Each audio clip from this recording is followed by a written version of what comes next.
Hello students, welcome to Venutai Chavan College Karad BCom First Semester 1 Subject Management Principles and Applications.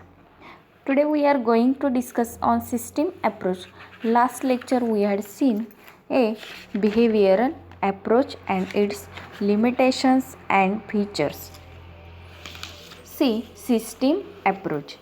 System approach of management represents new thinking and latest developments related to organization and management. It was developed after 1950. Relationship among various activities of organization. Basically, this approach aims at identifying the nature of relationship among different components of the organization which is considered as larger system.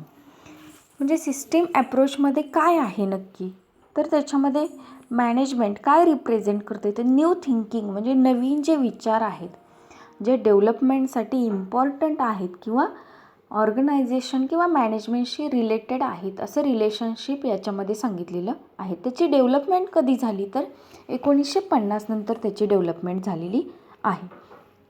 त्याचबरोबर system अप्रोचमध्ये aims at identifying the nature of relationship. त्याचं ध्येय काय आहे की ओळख करून देतं कशाचं तर रिलेशनशिप म्हणजे परस्पर संबंध ऑर्गनायझेशनमध्ये कशा पद्धतीचे असावेत किंवा आहेत याची ओळख करून याच्यामध्ये दिली जाते.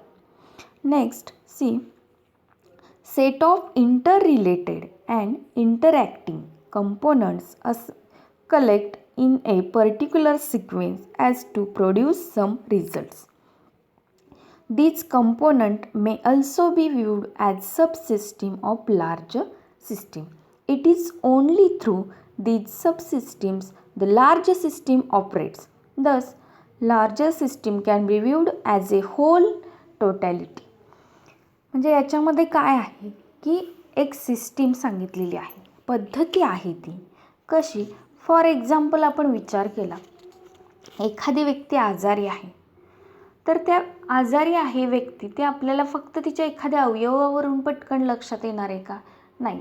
त्यावेळेस तिला आणखी कोणते आजार झालेले आहेत किंवा आणखी कोणता त्रास होतो हे आपण शोधत असतो. त्याच्यासाठी काय करतो की वेगवेगळ्या अवयवांची आपण चाचणी करत असतो.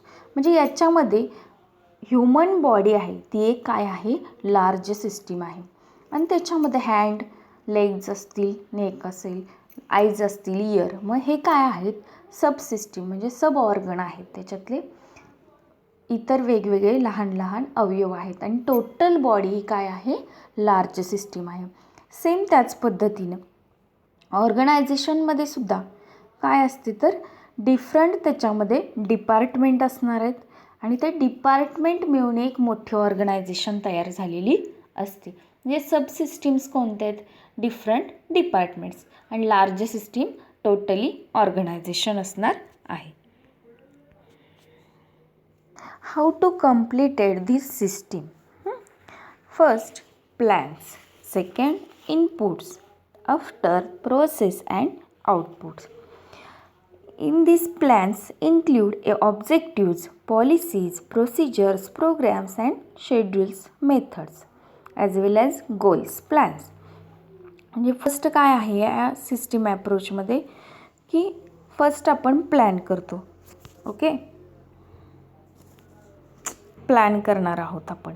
त्याच्यामध्ये कशा कशा विषय आहे तर पॉलिसीज धोरणे ठरवणार किंवा ऑब्जेक्टिव्ह आहेत उद्देश ठरवणार आपण त्याच्यात काही प्रक्रिया करणार आहोत किंवा एखादा प्रोग्राम अरेंज करणार. म्हणजे हा काय आहे फर्स्ट प्लॅनिंग आहे. सेकंड बघा इनपुट्स. इनपुट्समध्ये काय इन्क्लूड आहे इन्फॉर्मेशन, एनर्जी, मटेरियल्स किंवा रिसोर्सेस. म्हणजे इनपुट आपण प्रोडक्शन कंप्लीट करण्यासाठी आपल्याला इनपुट्स रॉ मटेरियल असेल त्याच्यामध्ये आपण प्लॅनिंग करणार आहोत किती मटेरियल आपल्याला आवश्यक आहे वगैरे. त्याचबरोबर रिसोर्सेस स्रोत कोणते आहेत ते मटेरियल आपल्याला म्हणजे सप्लाय होईल. फॉर एक्झाम्पल आपण शुगर फॅक्टरीचा विचार केला तर त्या ठिकाणी तुम्हाला काय पाहिजे ऊसाची आवश्यकता आहे आणि त्याच्या आसपास आपल्याला उपलब्ध होतो आहे का तो कच्चा माल ऊसाच्या स्वरूपामध्ये ते आपण शोधत असतो. सेकंड प्रोसेस आहे प्रोसेस. म्हणजे conversion of inputs into outputs through main machine and system, म्हणजे प्रोडक्शनची प्रोसेस करणार आहोत आपण. रॉ मटेरियल आपल्याला त्या ठिकाणी अवेलेबल असेल तर आपण त्याच्यावरती प्रोसेस करणार आहोत. कशाच्या साहाय्याने? Through main machine and machine system, म्हणजे आपण मशीनद्वारे किंवा मनुष्यबळाच्याद्वारे आपण काय करणार आहोत? त्याच्यावरती प्रोसेस करणार आहोत, प्रोडक्शन करणार आहोत. Next, outputs information, energy, materials, goods, service, saleable products, म्हणजे आपण त्याच्यावरती प्रोसेस केलेली आहे आणि त्याच्यावरून आउटपुट काय तयार होणार आहे? आपण मटेरियल असेल, गुड्स असेल किंवा सर्व्हिस एखादी आपण देणार आहोत त्या प्रोडक्शन थ्रू, तर ती आपण लास्ट प्रोसेस करणार आहोत. म्हणजे टोटली या सिस्टीममध्ये काय काय चालू आहे बघा? Plans, inputs, after process and last outputs. म्हणजे ह्या ज्या सिस्टीम आहेत 4 त्या काय आहेत? सब सिस्टीम आहेत. आणि लास्ट म्हणजे तुम्ही प्रोडक्शन मार्केटमध्ये सेल करणार आहोत, ही लास्ट लार्ज सिस्टीम आहे. नेक्स्ट सी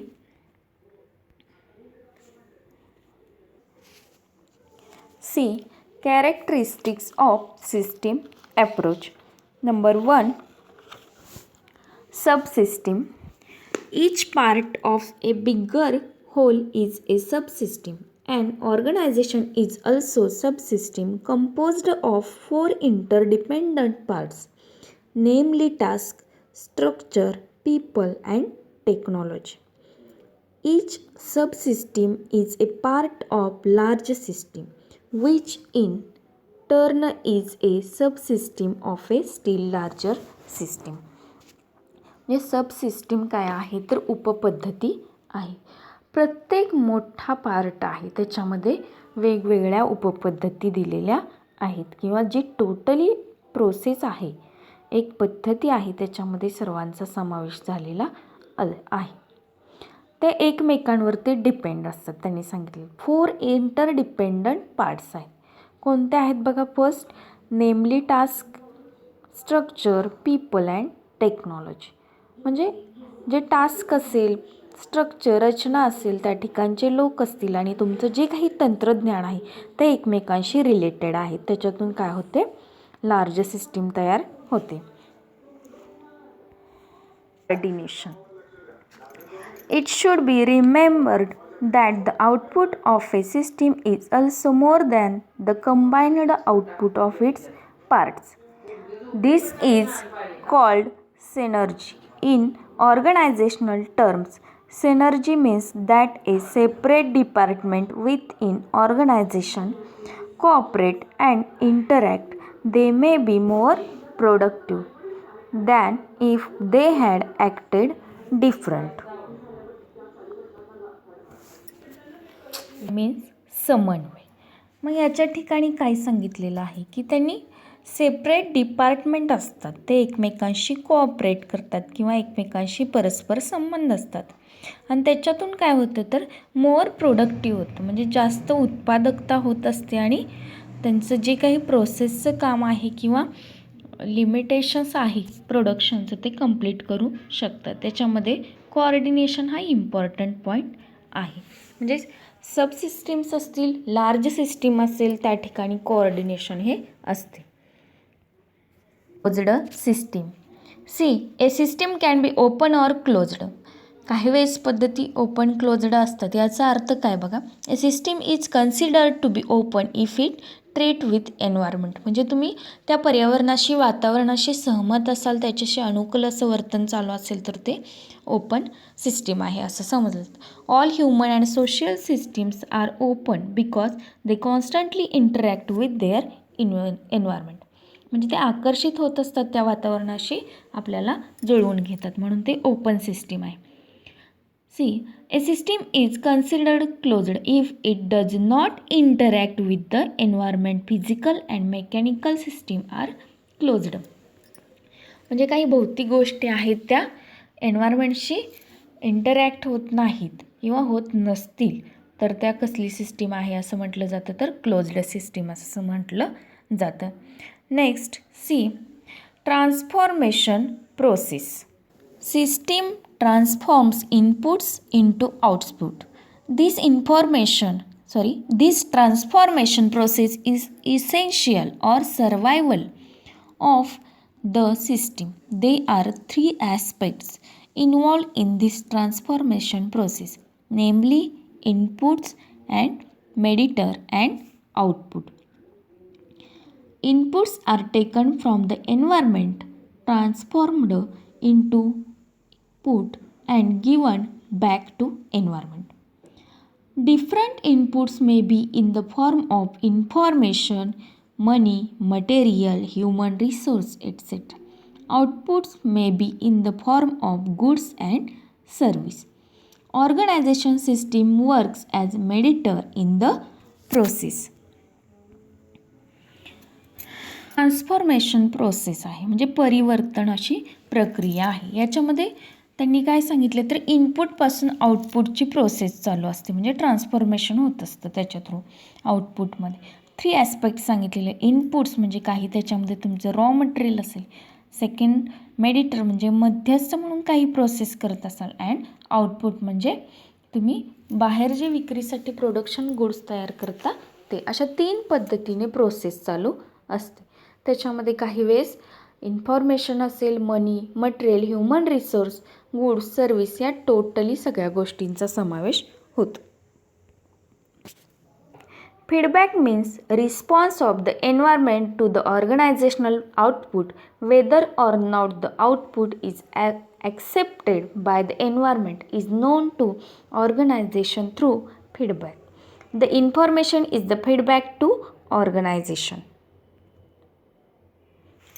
फीडबॅक म्हणजे या ठिकाणी एन्व्हायरमेंटशी रिलेटेड आपण जे काही प्रोडक्शन करत आहोत त्याच्यातून काही आउटपुट आहेत का किंवा नाहीत, किंवा एन्व्हायरमेंटशी आपण रिलेटेड आहोत का, ॲक्सेप्ट करतो आहे का एन्व्हायरमेंट, ह्याचा सर्व रिस्पॉन्स दिला जातो. तो म्हणजे काय असतो तर फीडबॅक असतो.